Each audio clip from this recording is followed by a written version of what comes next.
you guys, welcome back to Janie's Crazy Life. I am going to roll some beads for you. I just cut up some paper, 2 different pieces of paper, and it's from an old flower book, like an old book on gardening and flowering stuff. So I'm gonna show you 2 different sizes, and I'll pull out a ruler and I'll show you the lengths and stuff. And I'm going to roll the beads, and I'm going to show you what they look like, and maybe I'll finish this video by showing you how I string them up so I can dip them. Okay, so let me flip you around and we'll go from there. Okay, welcome back. This first piece of paper is approximately about 11 inches long, and the fattest piece is about, what is that, 3/4 of an inch wide. Okay, so this piece right here, so it makes a really nice bead, and I'm thinking of using these. I've never made the flower clusters where you have like 5 beads and you make, I don't know, it's gonna be a little thick, but where you have like a flower, it looks like a flower. I'm thinking these pretty purple beads would look nice on a necklace. I glue about 1 inch almost, and then because this picture has a glossy finish, you kind of got to roll it a few times, and then I take my unsticky finger and I hold it a minute. I got so much glue on my fingers, it's not even funny. This is E6000 stuck right there because I was working on another project and I had to put glue on the containers. So I'll explain that in a minute. But see, there's my bead. So then I push it off and I have a bead. My lighting's not that great, but I have a bead. So I'm gonna put it on a toothpick. Here's one. The paper was like, the thing was like purple, and on one end there was this like scenery. I should have saved that and let y'all see what the paper looked like before I was cutting it up. But again, roll the bead. If you have to roll slower, that's fine. I just roll kind of quickly. Glue, and these are great glue things. They're refillable, believe it or not. They're by Elmer's Glue, and I get them at what's called a Dollar Tree, which I think Dollar Tree is pretty much all over the place. Pull the bead off. You can, because I haven't glued it all the way around, I can adjust it if I need to. They do make a bead winding tool you can buy that I think it's 2 pieces. I think this part is plastic, and once you do your bead, you can push on that and pull it off. But I think this particular bead tool winding thing is a step above using a toothpick or a skewer, or even the bamboo split pin ones or the metal split pin ones. I don't particularly like those. I've made the bamboo split ones myself and used them a time or 2. I don't care for them as much. This is, I think it's called a cotter pin or a rolling pin or something that has a slit in one side. And the people who make these must drill a hole and then insert the pin. I've thought about making them myself, but just haven't taken the time. I went and bought the metal part. I went and bought it at Harbor Freight and was going to make some myself. Got as far as getting the dowels cut by a friend. See, here's another bead. With the fact that one end of the paper had a decorative, that's kind of got like a dark center. But I think they'd be really pretty on a necklace. And then this one right here, this paper, this was more of the flower. This piece is about 4.5 inches long. And the end piece is just 1/4 plus 1/8, so I don't know what that is. Is that what, 3/8 of an inch? Yeah, I guess it's 3/8 of an inch. And these are going to make really nice beads because I don't know what they call them, but I have some metal fitting things that have double holes in them or triple holes in them, and I was hoping this was going to make a really thin, long little bead. But these are going to make nice little beads, I think, for that little double hole metal embellishment thingamajiggy, where you have like 2 strands but they're attached kind of thing. You see, that makes a nice little bead. See, it's little. Excuse my nail polish. Rolling beads is horrible on the fingernails, but it makes a nice little bead. And the bead comes out 3/8 of an inch. I never really pay attention to the number, the size of my paper. I just eyeball my paper when I cut it, because the templates are wonderful if you're one of those people who need to be exact on your measurements, because you guys are out there and that's fine.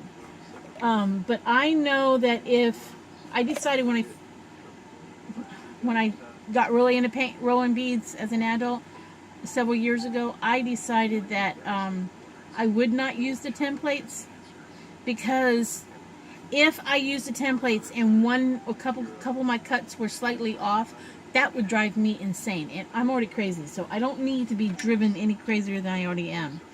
This is my trusty paper cutter by Fiska. I don't know if you can get this one anymore.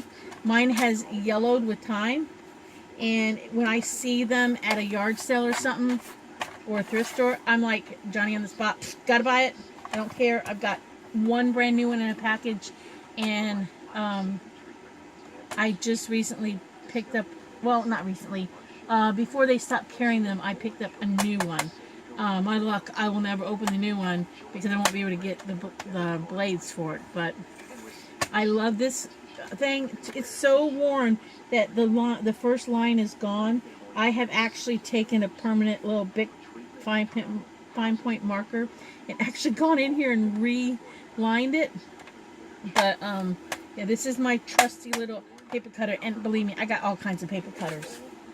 So I'm gonna stop you here, roll up all these beads, and then show you guys how I string them to dip them. Because I don't use a waist bead and I don't use a pony bead. Some people put a waist bead at the end of the strand. Some people put a pony bead. I use mailbox, UPS boxes. Like when you get stuff in the mail and you get those white boxes. Those, I don't know if they're US Priority or whatever. But somebody paid good money for them boxes when they shipped you some piece of whatever you bought. So I save them. So I will show you guys after I get these strung up, after I get these rolled up, I'll show you guys how I string them to dip them. Okay, you guys, I'm going to show you how to string up the beads. I use just fishing line. This is 10 pound. I sometimes use 20 pound, 30 pound. I just accidentally bought a whole bunch of 10 pounds, so I'm using it on stringing my beads up to dip them because it's not usable once you use it. So basically what I've done is I've taken those white post office boxes when you get them in the mail, like there's something right there. That won't matter if they've got marking on them. I mean, that's got mark. I do not say the label areas, but I cut them in strips. Usually now about a little over half an inch, maybe 3/4 inch, sometimes, you know, half an inch. But I cut them on the grain, and I don't know how to explain that except for the fact that if you look at the end, it's going to be hard to show you.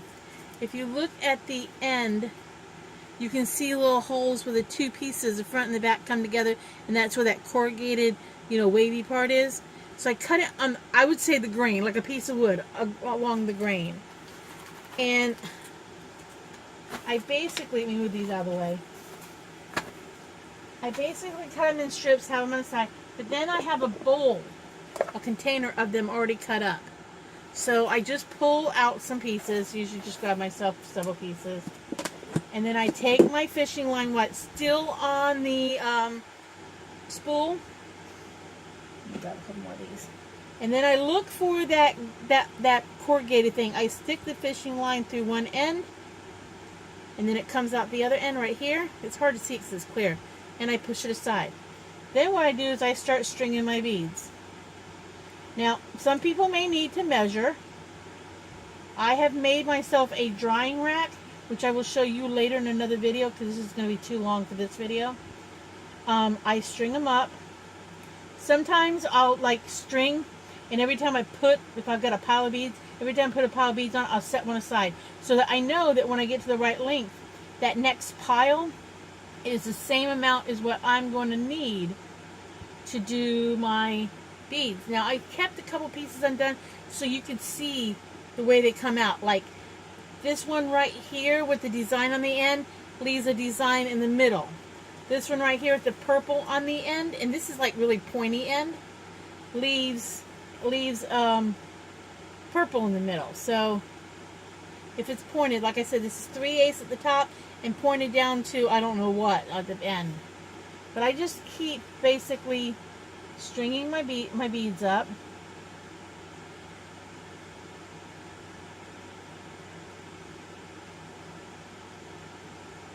Until I get them on there. So I don't think I can get them all in one strand. So I've got 1, 2, 3, 4, 5, 6, 7, 8, 9. 9 still on my rack drying.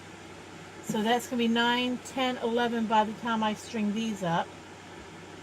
So on my string already, I've got 1, 2, 3, 4, 5, 6, 7, 8, 10, 11. So if I go ahead and put away 2 of these, I've got 11, 12, about 13. This is going to 14. Now this one right here, these, when I basically was forming the bead, you can wrap them to where your end up here, or you can, and I'll show you that in another video down the road, and other people have made them. But I like to make them so slightly different where they look teardropish for earrings. So I've got, say, 13 beads on here, okay? Now, how I measure my beads to see if they're long enough, I usually grab from the end to the end and hold it up.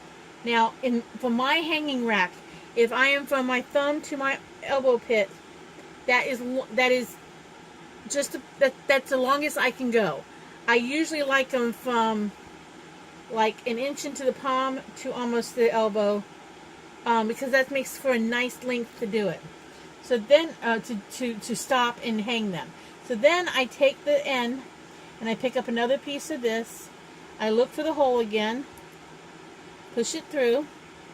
Now to make this so, because I don't want to, when I'm done dipping these, I may not use them right away. So I don't want to have to cut them apart and have to restring them to hang them up where I hang all my beads right now. So I came out the top here. I'm going to go over the front or back, come back down with my end, go back in, pull my piece out. Then I've got, like, from thumb to thumb, I've got like that much. I fold it in half, and then I start tying a knot about an inch down from the fold. I just I repeatedly tie knots about 4 to 5 times, trying to keep an inch worth of loop. So that was 4, this is 5. I'm a hyper knotter. So then I go ahead and take and cut away. My knot is here. It's hard to see it because it's clear. My knot is where my knot is here. The end of my loop is here. And then I've got this waist. Well, I go ahead and cut it off. I cut it close to the knot, not about an 1/8 of an inch. And I just throw away that piece. See, you do waste that much. Now this will slide down, even though it's been wrapped around once. I just work it down, slide it down. Then I grab the other end, and now I've got a strung bead, okay? But in order to lock in this end, I go about 4 to 5 inches. I don't mind wasting a little bit here because this is 700 yards, and I'm not. To me, this is not a big waste. So I have about maybe 5 inches. I then cut it.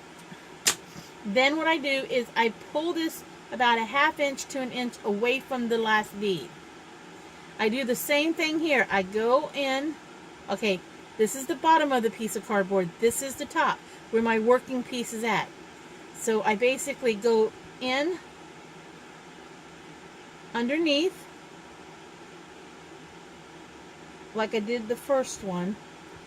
Okay, it comes out. Now, this is still going to move up and down, this piece of cardboard. So how I'm going to lock this in is I'm going to go back down to about half, you know, that's a little over 1/2 inch away from the last bead.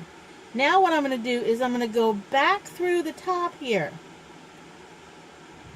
Try not to go through the same hole you just came through, because then you'll just have to do it over. So now this kind of locks it in. So this is not going to move so freely now. It's not going to move. But what I do now is I start tying a knot under here.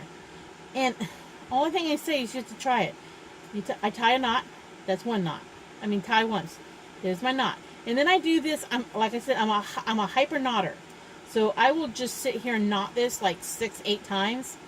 And I know I'm a hyper knotter when it comes to this. But I know that this is going to locked in. The moment I dip this in my wood hardening, once I start dipping this and the chemical runs down over this knotted area, and I pull hard. I mean, it's 10 pounds. It can take a good snug pull. I mean, I don't know how many times I just knotted that. I can do anywhere from 5 to 6 to 8 to 10. So then, if you can tell right here, it's hard to see it, I have a knot now. Like you can feel it, a knot. Then I cut it off because I don't want these little extra pieces sticking out. And then I have a string. Now, after I get done dipping and glazing these, I now have a loop right here at the front end. I now have a loop that I can hang it. From a hook, and usually I store mine on these. So when it's all said and done, it's finally done, and it's just hanging there for me to use it. It hangs. I have beads that have been hanging strung up for over a year that I have not used it, and they're hung on these things, and they're just hung there. So these are great. They get them from the dollar store. You can get them from dollar store, Big Lots, Walmart, Kmart. They're actual shower curtain hooks, and they're wonderful. I use them if I ever need to hang anything off of a tent in an event. I use these for everything under the sun except for my shower curtain. So this is how I do it, and I'll continue. And I got enough purple beads here after I roll these two to do 2 strings. I mean, I just hang them. Now, if I was to cut these open to make a necklace, I probably would not restring these. I'd probably just put them in a little Ziploc baggie. I have a tub of little baggies of beads that I use and everything. Now, occasionally you'll find, like right here, that this bead actually did not go all the way down. You can re-glue it real quick, or I keep nail clippers everywhere. I keep them by my dipping rack. I keep them, usually I had a pair up here and I can't find them. They must have fallen off. But I sometimes, because sometimes when you're dipping them, I don't even know where that one went now. A little end will pop up. You can either glue it down or you can go up underneath and snip it off. I'll go ahead and snip it off. But you can snip it off flush with the bead. Because that's the nice thing about nail clippers. They're curved, so they hold, and then it's done. But sometimes after you dip them, you might have a little thing stick up. The best thing to do is just to get nail clippers and clip them off. It's the easiest way to do it, because once I start dipping them, I can't push it down so much to make it nice and flush. But I'll string these up. I'll show you real quick, just a little bit, how much time we got going here. Nope, I'm not. Because I'm gonna run out of time. I don't want this video to be too long. So, I will see you guys in the next video. When it comes to beads, I will show you. I'm hoping to do a dipping video. So until next time, like and subscribe, share with your friends, and if you follow me normally on my channel, Janie's Crazy World, Janie's Crazy Life. I always say, enjoy the craziness of life, because when you tell a friend about it, you're going to laugh. But this is, I'm crazy. I love to do these paper beads. I actually think I enjoy rolling paper beads more than anything else.